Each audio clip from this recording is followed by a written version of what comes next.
Assalamualaikum warahmatullahi wabarakatuh. Waalaikumsalam warahmatullahi wabarakatuh. Hello everyone, my name is Siti Nurhalisa and I'm studying in Muhammadiyah University of Purwokerto with focus on agribusiness major study.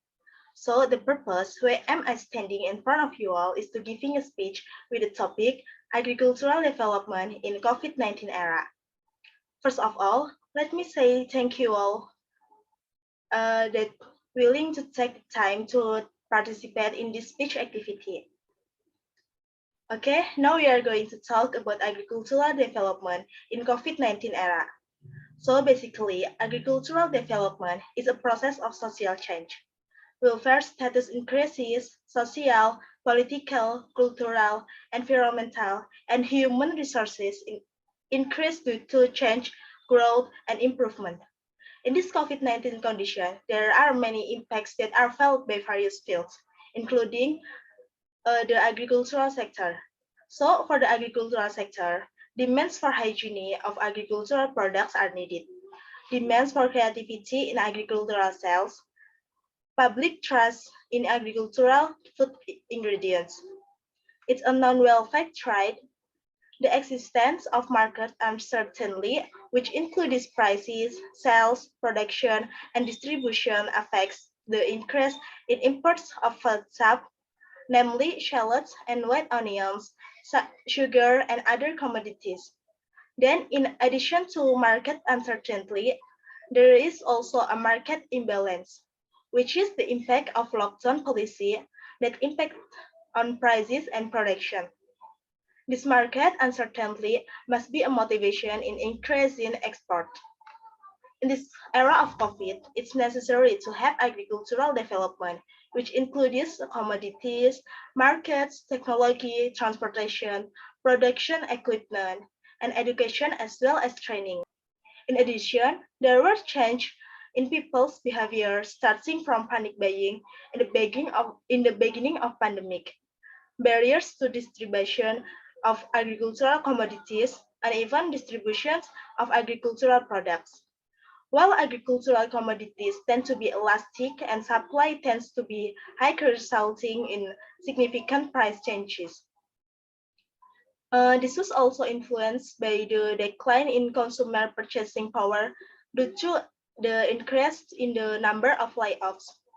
So it is necessary to make efforts to increase the acceleration of the distribution of food commodities, strengthen, strengthen institution in facilitating farmer learning, and add innovation in processing agricultural products. But we should know COVID-19 doesn't change the basic principle of agribusiness, but its change in the principal strategy is needed so that it's conveyed to the agricultural business. It's necessary to develop agribusiness that is oriented to the domestic market and export market by utilizing existing resources in Indonesia, including increase in processed agricultural products, along with an increase in the number of entrepreneurs in the agricultural sector, so that it will increase the country's foreign exchange income. In addition to the impact of social restrictions, the impact of which is relatively small because the center of agricultural production is not in a densely populated area. The agricultural sector, especially food crops, will naturally not be as severe as other sectors during a crisis. This happens because of the nature of agricultural goods, which have low elasticity of demand. When the economy is experiencing a boom period, demand will not increase rapidly, nor during a recession. Demand will not decrease drastically. It seems that the role of the agricultural sector as a buffer sector in the times of crisis will be repeated this year. Firstly, from the point of view of urgency, agriculture is a sector that supports food security, which will be crucial in the times of economic crisis. This is not only limited to survival, but also a matter of people's nutritional intake. There are two extra considerations that make the urgency of the agricultural sector higher. First, international trade, including the agricultural sector, is being disturbed. Some countries even restrict the export of agricultural products, as reported by the WTO. This makes the domestic agricultural production system crucial. In addition, the COVID-19 pandemic hasn't shown certainly when it will end, so the lifting of social restriction on our lockdown may be delayed. One model from a team of epidemiologists at Harvard University suggests that it may be necessary to implement social restriction strategies intermittently until next year to avoid re-explosion of COVID-19 cases. Okay. Secondly, the crisis opens a window of opportunity to revitalize the agricultural sector. The condition of complete isolation from international trade will test Indonesia agricultural production system hard and help us identify weak points for improvement in the long-term context. From the consideration above, it makes sense to open up space for flexibility for agricultural sector activities during the social restriction that we know as PSBB. However, this flexibility requires the following notes. First, the risk of exposure to the coronavirus in the agricultural and rural sectors can be ignored. Is it true that the production activities, unlike other sectors, are carried out outdoors in relatively large areas of land and in low density areas? However, there are several aspects that become a source of vulnerability. Farmers, for example, have an average age in the range of pre-elderly and elderly, 45 until 60 years. So they are a vulnerable group and are at risk if exposed to the COVID-19 virus. Then, although the density is low in production activities, it does mean low density in non-production activities in rural areas such as settlements and traditional markets. In addition, the level of education in rural areas is relatively low, making people's understanding of virus protection protocols such as hand washing, safe sneezing, possibly be lower in the urban areas. Second, the solution must be integrative by including the agricultural support sector in special treatment. The most important sectors include the transportation and logistics sector that connects agricultural products to the market, as well as the sector that transport inputs, both raw materials as well as machinery or heavy equipment that are important in agricultural production activities. Currently, this activity is starting to be disturbed by limited mobility due to the social restriction policy.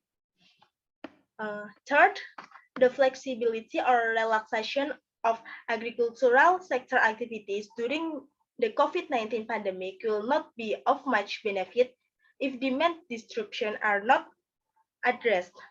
Currently, several main commodities are harvesting, with limited demand due to reduces mobility and people suffering from their economy. Prices will be depressed. In some cases, an anomaly occurs when the price decreases at the farm level, but increases at the consumer level.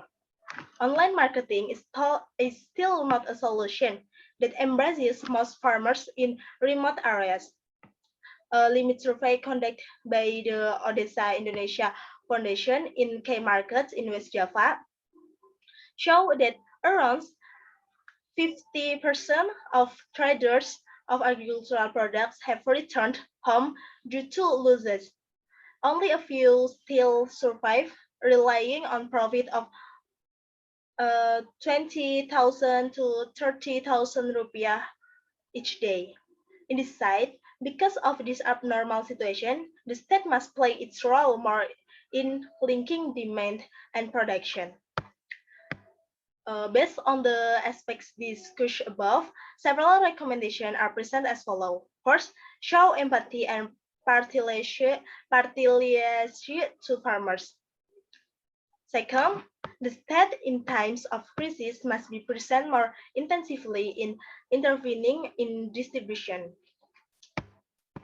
Third, agricultural sector activities, especially the food crop agricultural sector, must be given space to remain activity in production with certain limitation during the social restriction period by maintaining standard COVID-19 protection protocol. A fourth, or the last, is due to the problem of limited resources and the dynamics of the fast-moving pandemic, a priority scale is needed through the implementation of policies that are low-pain, high-gain, or low-hanging fruits.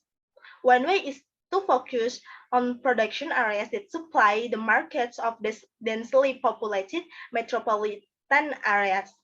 In West Java, for example, in the Greater Bandung area, which has a large population, about 8 million people, and is highly dependent on food, or in the Greater Jakarta area, ensuring the logistic or smooth flow of agricultural food products from the countryside to the market.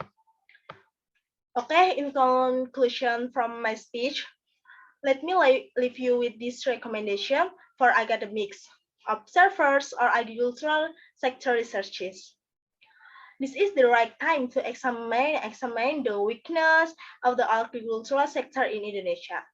The existence of a crisis coupled with almost complete autarky, international trade restriction, provides experimental space for our agricultural system to be tested so that we can examine the health of weakness so that food security and our goals of food self-sufficiency in the future can be achieved. To quote the legendary Indonesian economist Muhammad Sadli with his Sally laws, good times make bad policies, bad times make good policies. So I think that's all for my speech today. Is there any question from audience? Okay, I think that's clear enough and nothing question. Okay. Then I will stop my speech, my presentation in here. Thank you for joining my Zoom today and for listening and understanding my speech.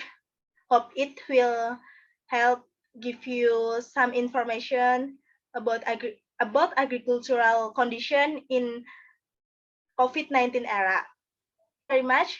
Wassalamualaikum warahmatullahi wabarakatuh. Waalaikumsalam warahmatullahi wabarakatuh.